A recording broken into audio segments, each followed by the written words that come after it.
മദ്ഹബിന്റെ ഇമാമുമാരുണ്ടല്ലോ, അവരൊക്കെ പഠിപ്പിച്ചു തന്ന ആ പാതയാണോ നമ്മൾ മുറുകെ പിടിക്കേണ്ടത്. അതുകൊണ്ട് വാപ്പമാരെ, ഉമ്മമാരെ, ആദർശം പഠിപ്പിച്ചു കൊടുക്കണേ. യാക്കൂബ് നബി അലൈഹിസ്സലാം തന്റെ പൊന്നാര മക്കളോട് പറഞ്ഞ ഒന്നാമത്തെ കാര്യം, മക്കളെ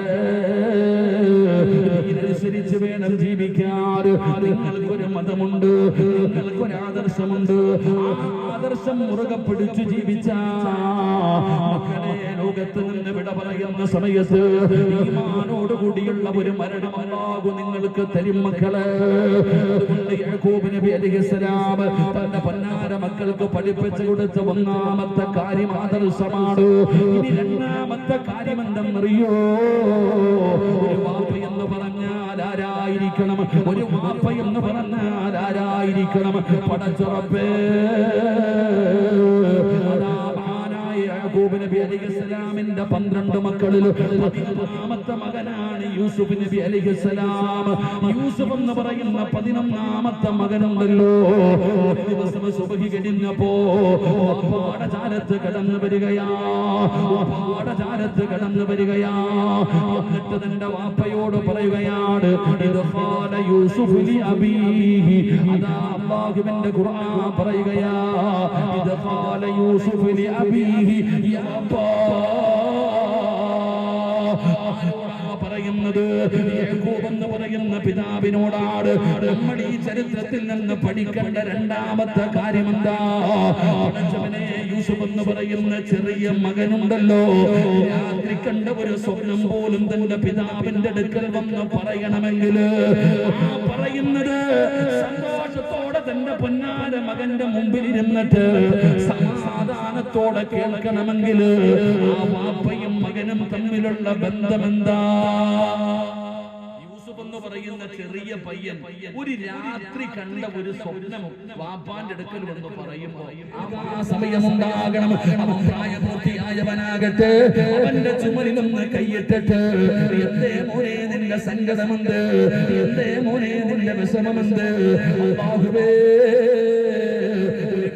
ചോദിക്കാൻ തയ്യാറായാൽ അവന് കല്ല് കച്ചവടത്താ പടച്ചവനെ കഞ്ചാവടിക്കുന്നവന്റെ കൂടെ കൂടൂല, വൃത്തികെട്ടവന്മാരുടെ കൂടെ പോകൂല.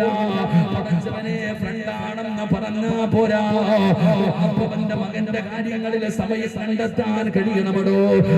യാക്കൂബ് നബി അലൈഹിസ്സലാം യൂസുഫ് എന്ന് പറയുന്ന തന്റെ 11ാമത്തെ മകനുണ്ടല്ലോ, ഒരു കണ്ട സ്വപ്നം പോലും തന്റെ വാപ്പയോട് പറയാൻ തയ്യാറായി, അത് കേൾക്കാൻ തയ്യാറായി. പടച്ചവനെ കഥ പറഞ്ഞു കഴിഞ്ഞപ്പോ, കണ്ട കഥ പറഞ്ഞു കഴിഞ്ഞപ്പോ യാക്കൂബ് നബി പറഞ്ഞ മറുപടി എന്താ? യാക്കൂബ് നബി പറഞ്ഞ മറുപടി എന്തെന്നറിയോ? എന്റെ പ്രിയപ്പെട്ട മുസ്ലിം ഉമ്മത്തെ, പഠിക്കേണ്ട ഒരു കാര്യമാ, പഠിക്കേണ്ടതാണ് ഇൻസാനി അദുവ്വുൻ മുബീൻ.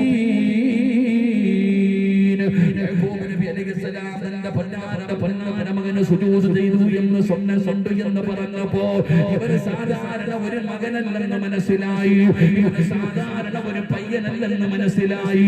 അതുകൊണ്ട് യാക്കൂബ് നബി പറഞ്ഞത് നാട്ടുകാരോട് പറയരുതെന്നല്ല, കുടുംബക്കാരോട് പറയരുതെന്നല്ല. യാക്കൂബ് നബി അലൈഹിസ്സലാം തന്റെ പൊന്നാര മകനോട് പറഞ്ഞു, മോനെ നീ നിന്റെ സഹോദരങ്ങളോട് പോലും പറയരുത്, നീ നിന്റെ സഹോദരങ്ങളോട് പോലും പറയരുത്. യാക്കൂബ് നബി അലൈഹിസ്സലാം അവിടെന്ന് പറയുകയാണ്, നീ നിന്റെ കൂടപ്പിറപ്പുകളോട് പോലും പറയല്ലേ മോനെ. മോനെ കടന്നു വന്നപ്പോ അവന് ചുംബനം കൊടുത്തിട്ട് പിടിച്ച് നിങ്ങൾ മടിയിലിരുത്തി. മോളെ കടന്നു വന്നപ്പോ അവൾക്ക് ചുംബനം കൊടുത്തിട്ട് പിടിച്ച് താഴെ ഇരുത്തി. ഇത് ശരിയല്ല, ഇത് നീതിയല്ല. അല്ലാഹുവിന്റെ മുമ്പിൽ കണക്ക് പറയേണ്ടി വരുമെന്ന് ആദരവായ പ്രവാചകൻ നബി മുഹമ്മദ് മുസ്തഫ തങ്ങൾ പറയുമ്പോ, എന്റെ പ്രിയപ്പെട്ടവരെ കൊടുക്കുന്നു, പെൺകുട്ടികൾക്ക് കൊടുക്കുന്നു, മക്കൾക്കിടയിൽ വേർതിരിവ് കാണിക്കുന്ന വാപ്പാ, ആദരവായ പ്രവാചകൻ നബി മുഹമ്മദ് മുസ്തഫ സല്ലല്ലാഹു അലൈഹി വസല്ലമ തങ്ങളുടെ കാലഘട്ടത്തില് നുഅ്മാൻ ഇബ്നു ബസീർ എന്ന് പറയുന്ന സ്വഹാബിയുണ്ടല്ലോ, അല്ലാഹുവിന്റെ പ്രവാചകന്റെ മുമ്പിലേക്ക് കടന്നു വരികയാണ്. യാ റസൂലല്ലാഹ്, നബിയേ, നുഅ്മാൻ എന്ന് പറയുന്ന എന്റെ മകനുണ്ടല്ലോ, അവൻ ഇൽമു പഠിക്കുന്നവനാണ്, അവൻ ഇൽമു പഠിക്കുന്ന ഒരു മുതഅല്ലിമാണ്, അവന് കച്ചവടവും മറ്റുള്ള കാര്യമൊന്നും അറിയില്ല നബിയേ, അവൻ എപ്പോഴും ഇൽമു പഠിക്കുന്നവനാണല്ലോ. അതുകൊണ്ട് യാ റസൂലല്ലാഹ്, എന്റെ സ്ഥലമുണ്ടല്ലോ, എന്റെ സ്ഥലം എന്റെ മകന് കൊടുക്കാൻ ഞാൻ ആഗ്രഹിക്കില്ല. വേർതിരിവ് കൊലപാതകങ്ങളിൽ പോലും വരുമെന്ന് ചരിത്രം പഠിപ്പിക്കുകയാ. അതുകൊണ്ട് ഒരിക്കലും മക്കളെ വേർതിരിച്ച് കാണാൻ പാടില്ല.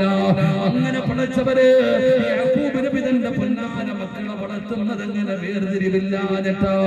പടച്ചവനെ, യൂസുഫ് എന്ന് പറയുന്ന കുട്ടി ആരോടുമാ ചരിത്രം പറഞ്ഞില്ലടോ, സ്വപ്നം കണ്ടത് പറഞ്ഞില്ലടോ. പക്ഷേ മക്കൾക്ക് മനസ്സിലായി യൂസുഫിനോട് മാത്രം വാപ്പയ്ക്ക് വല്ലാത്ത സ്നേഹമാ. 12 മക്കളിൽ 12 മക്കളിൽ 10 മക്കള് ആദ്യത്തെ ഭാര്യയിൽ നിന്നാണ്. 10 മക്കള് ഉണ്ടാവുകയാണ്. പകല് മുഴുവനും നല്ലവനാണ്, രാത്രിയായാലവന്റെ സ്വഭാവം മാറുകയാണ്. നമ്മൾ പലപ്പോഴും നായ കാണാറുണ്ടല്ലോ, പകല് നടന്നു പോകുമ്പോ ശാന്തമായി കിടക്കുന്ന നായ്, സമാധാനത്തോടെ കിടക്കുന്ന നായ്, അതിന്റെ അടുക്ക പോയാ പോലും അതനങ്ങില്ലടോ. കിടക്കുന്ന നായുണ്ടല്ലോ, സമയമില്ല, കയ്യിലെ താക്കോല് കൊടുത്തിരിക്കുകയാണ്, വിളിച്ച് ശല്യം ചെയ്യല്ലേ, സമയത്ത് വന്ന് കേറിക്കിടന്നോ. എന്റെ പ്രിയപ്പെട്ട ഉപ്പമാരെ, രാത്രി പുറത്തിറങ്ങി നടക്കുന്നത് നല്ലതല്ല, നടക്കുന്നത് നല്ലതല്ല. നടക്കുന്നത് കൊണ്ടാണ് മക്കള് വഴിതെറ്റി പോകുന്നത്.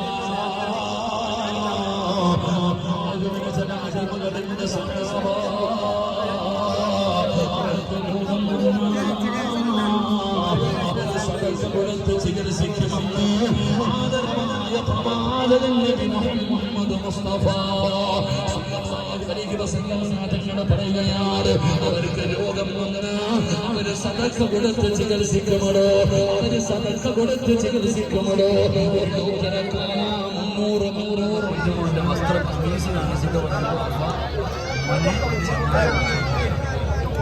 മോനെ ചെന്നായി പിടിച്ചോണ്ട് പോയി.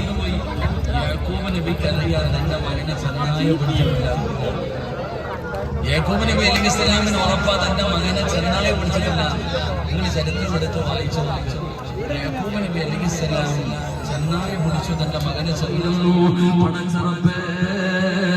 സൗന്ദര്യത്തിന്റെ നീറു പകുതി അല്ലാഹു കൊടുത്തത് മഹാനായ നബി മുഹമ്മദ് മുസ്തഫ സല്ലല്ലാഹു അലൈഹി വസല്ലമ തങ്ങൾക്കാണ് സൗന്ദര്യത്തിന്റെ നീറു കൊടുത്തിരിക്കുന്നത്. എങ്കിലും ചിന്തിക്കണോ, യൂസുഫ് നബിയുടെ കാമറന്ന് ചിന്തിക്ക്. യാക്കൂബ് നബിയുടെ മക്കളെല്ലാവരും കാണാൻ നല്ല സുന്ദരന്മാരാ, അവര് കാമറുള്ളവരാ. പടച്ചവനെ, 10 പേരും ഒരുമിച്ച് ഒരേ വാതിലിലൂടെ കടന്നു വരുമ്പോ ഏത് മനസ്സിനും ഒന്ന് നോക്കി പോകുമടോ. വരച്ചു വെച്ചതുപോലെ അല്ലാഹു ഒരാൾക്ക് കൊടുത്തിരിക്കുന്ന നിഅമത്ത് നീങ്ങണം, അവൻ എത്തിക്കാനില്ലാവണം, നമുക്ക് ഒത്തുവാടണം. അല്ലാഹു നമ്മുടെ ഹത്തിരമാറാകട്ടെ. എന്റെ പ്രിയപ്പെട്ട സഹോദരങ്ങളെ, 2ാമത്തെ കണ്ണെന്ന് പറയുന്നത് അത്ഭുതത്തിന്റെ കണ്ണാണ്. നമ്മൾ പേടിക്കേണ്ടത് എവിടെയാണ്? ചിലർക്ക് അത്ഭുതമാണ്, അല്ലേ? വല്ലാത്ത അത്ഭുതം. എന്തൊരു വീടാണ്, ഒരൊറ്റ പറച്ചിലാണ്.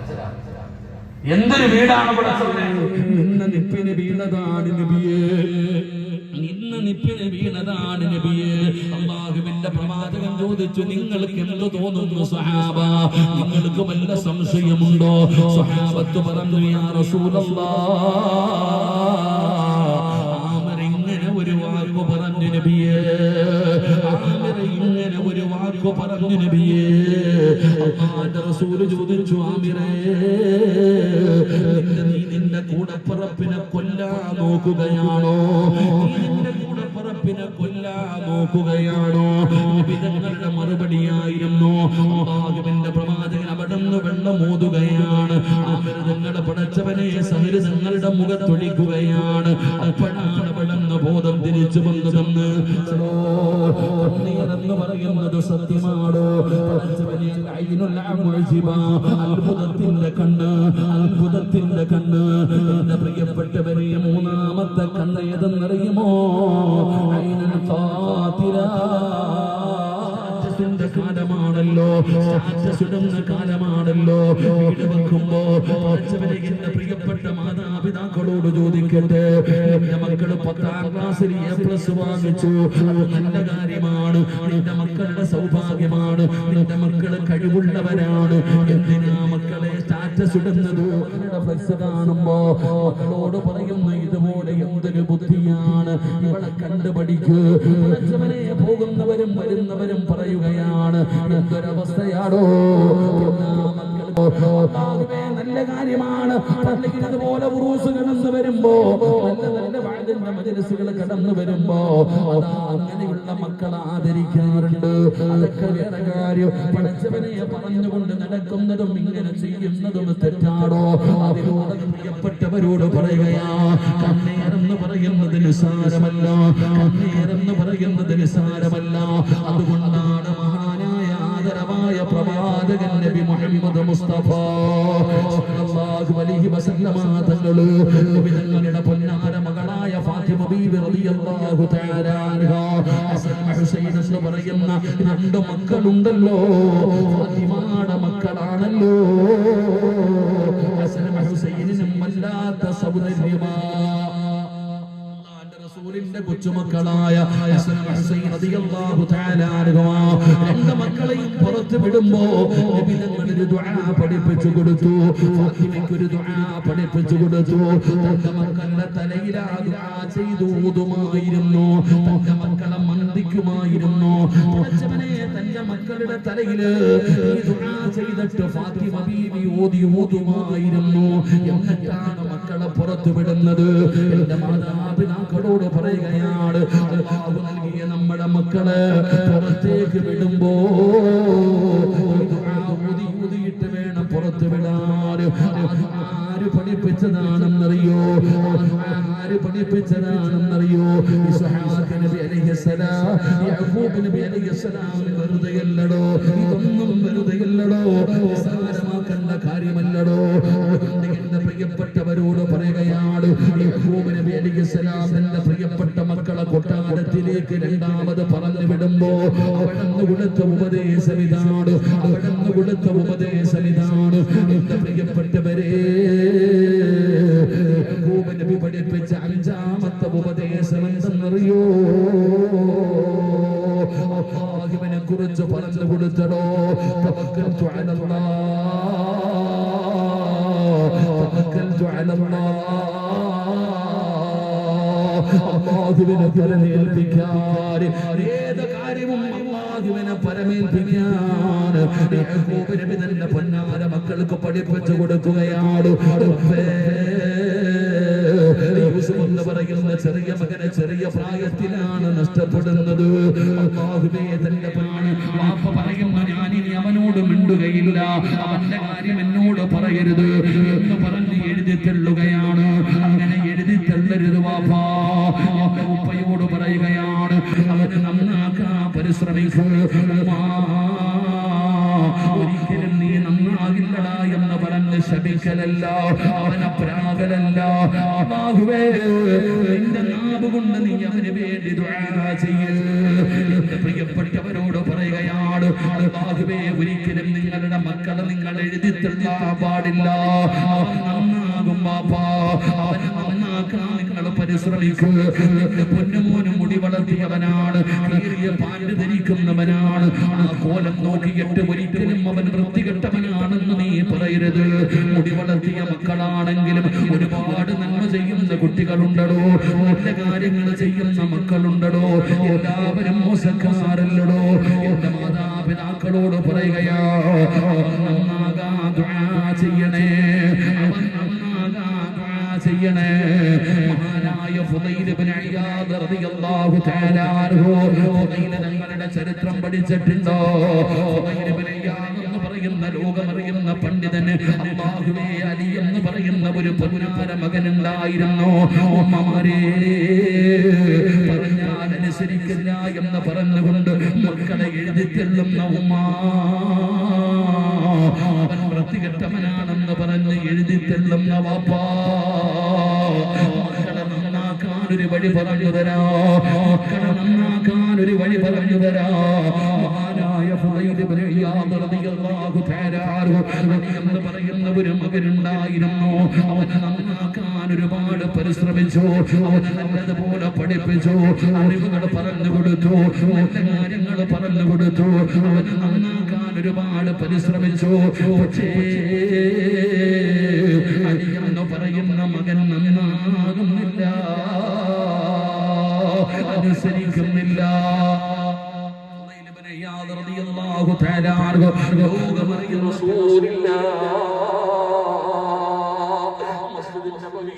കടന്നുപോയി നബിയുടെ റൗളയുടെ മുമ്പിൽ ചെന്നു.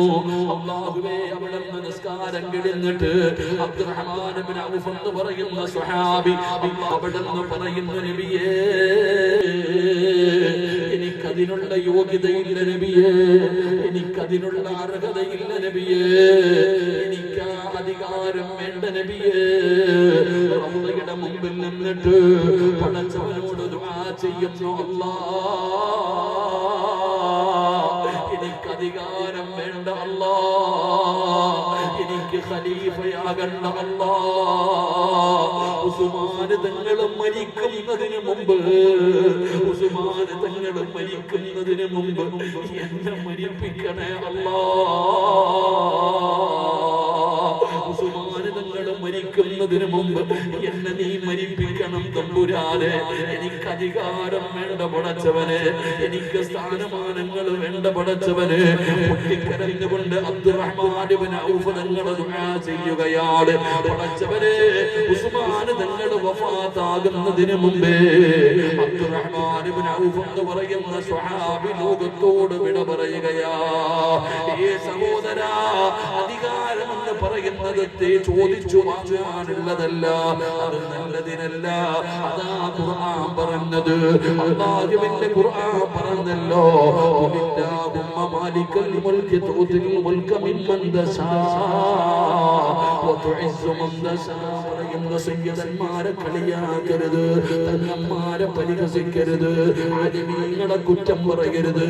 അത് ഏത് സംഘടനയാകട്ടെ, ആലിമീങ്ങളാണ്. അവരെ നീ ആദരിക്ക്, അവരെ നീ ബഹുമാനിക്ക്, അവരെ നീ സ്നേഹിക്ക്, അവരെ നീ പരിഗണിക്ക്.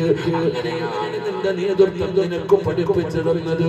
അതാണ് ഒരു യഥാർത്ഥ സുന്നികളുടെ ഗുണം. അങ്ങനെയാണ്. നമ്മളാരെയും പരിഹസിക്കാൻ പാടില്ല. ലക്കും ദീനക്കും വലിയ ദീൻ.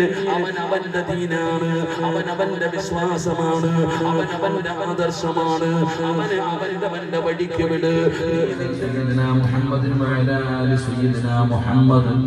اللهم انزله المكان المقرب عندك يوم القيامة. ارحم റഹീമായ ദയാലുമായ കരുണക്കടലായ റബ്ബേ, ഞങ്ങളുടെ ഒരുമിച്ച് കൂടുന്ന നീ കബൂലാക്കണേ തമ്പുരാനെ. അല്ലാഹുവേ, ഞങ്ങൾ പറഞ്ഞതും കേട്ടതും എല്ലാം ഒരു സ്വാലിഹായ അമലായി സ്വീകരിക്കണേ അല്ലാ. എന്തെങ്കിലും തെറ്റുകളോ ന്യൂനതകളോ വന്നുപോയിട്ടുണ്ടെങ്കിൽ നിന്റെ കരുണ കൊണ്ട്, നിന്റെ ഔദാര്യം കൊണ്ട് നീ പുറത്തു മാപ്പാക്കണേ അല്ലാ. അല്ലാഹുവേ, ഈ മജ്‌ലിസിൽ നീ ഇഷ്ടപ്പെടാത്ത ഒരാൾ പോലും ഇല്ല പടച്ചവനെ.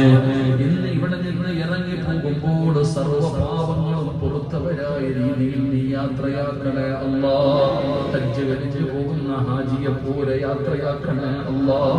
പടച്ചവനെ, പാപം പുറക്കാത്ത അവസ്ഥയിൽ ഒരാളെയും നീ ഇവിടെ നിന്ന് ഇറക്കി വിടല്ലേ അല്ലാ.